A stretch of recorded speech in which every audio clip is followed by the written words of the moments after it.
नमस्कार भुरग्यांनो, आमी गोंयांत वेगवेगळे परबो मोठ्या उमेदीन मनयतात.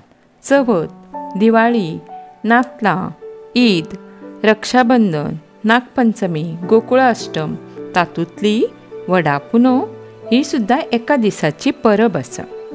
वडा पुनव ही तर सगळ्या बायलांक उमेद उर्बा दिवपी खोशयेची परब. आमचो देश हो सणा परबांचो देश. वर्सभर कसले ना कसले सण आमी मनयतात. परबो ह्यो भारतीय संस्कृतीचें दायज. आमी तें सदांच राखून दवरूंक जाय. तर भुरग्यांनो, आयज आमी वडा पुनव हो पाठ शिकुया. भुरग्यांनो, पाठ मन लावन आयकात. वडाची पुनव आसली. त्या दिसा विनूची आवय फांतोडेर उठली. न्हावन धुवन जाले उपरांत तिणें पुजेचें सगळें सामान एकठांय केलें आनी ती विनूक न्हिदला थंय ताका उठोवंक गेली. आवयन विनूक म्हणलें, आयज वडा पुनव, म्हाका वडाची पुजा करूंक वचूंक जाय. तूं येता मरे? आवयचो उलो आयकना फुडें विनू उठलो. ताणें तोंड धुलें आनी न्हालो. आवयन एका ताटांत सगळें पुजेचें सामान दवरिल्लें. वडा पानाच्या दोण्यांनी फळांचो पनवार घालून दोणे एका कुरपण्यात दवरले. तर भुरग्यांनो, पनवार म्हणल्यार प्रसाद. पुजा जाले उपरांत वाडटात तो. ती दोगांय वडा कडेन वचूंक भायर सरली. चलता चलता विनून आवयक विचारलें, आई, वडाची पुजा कित्याक करतात गे? आवयन विनूक सांगलें, वड हो असो एक रूख जो शेकड्यांनी वर्सां जियेता.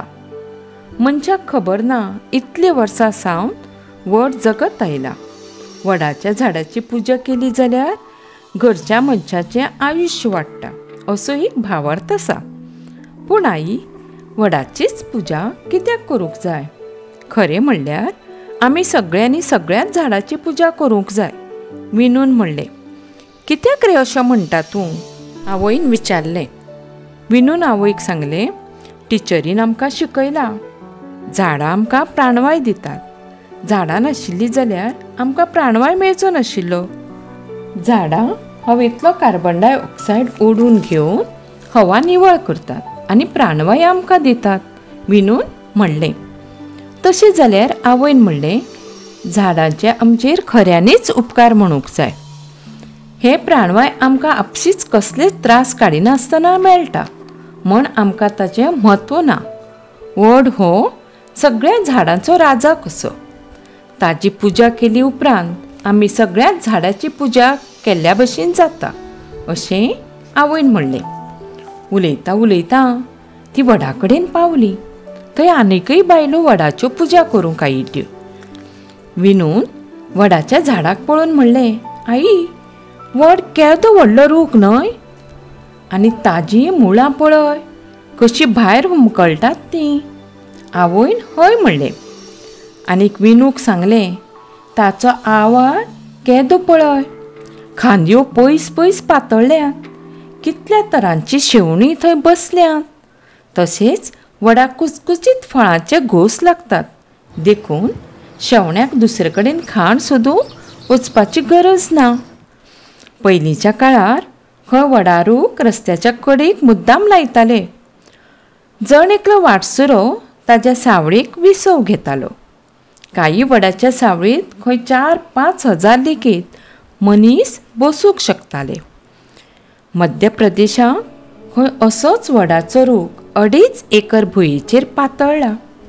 विनून सांगलें. ही खबर तुका कोणें सांगली? आवयन विचारलें. वनमहोत्सवाच्या निमतान शेतकाम खात्याचो एक अधिकारी आमच्या स्कुलांत उलोवप करूंक आयिल्लो. ताणें आमकां झाडाक लागून मनशाक कसले कसले लाव जातात तेंय सांगलें. झाडां आमकां फुलां फळां दितात. ते भायर मदेराक आनी जळवाक लाकूड दितात. आमी बरयतात ते कागद लेगीत झाडां पासूनच तयार जातात. तशेंच झाडाक लागून पावस पडटा. पावसाक लागून पिकां जातात आनी आमकां अन्न मेळटा. आमची जीण सुकी करतात त्या झाडाची आमी पुजा करिना जाल्यार कशें जातलें? आयज ह्या वडाची पुजा करून आमी आमच्या लागणुकेक जागुया अशें आवयन म्हणलें. उपरांत विणूच्या आवय वडाची पुजा केली आनी थंय जमिल्ल्या सगळ्या लोकांक प्रसादाचे दोणे वाटले. अशा तरेन विणूच्या आवयन वडा पुनव मोठ्या उमेदीन मनयली. भुरग्यांनो, तुमकां पाठ समजलो न्ही? आतां मन लावन पाठ वाचात. देव बरें करूं.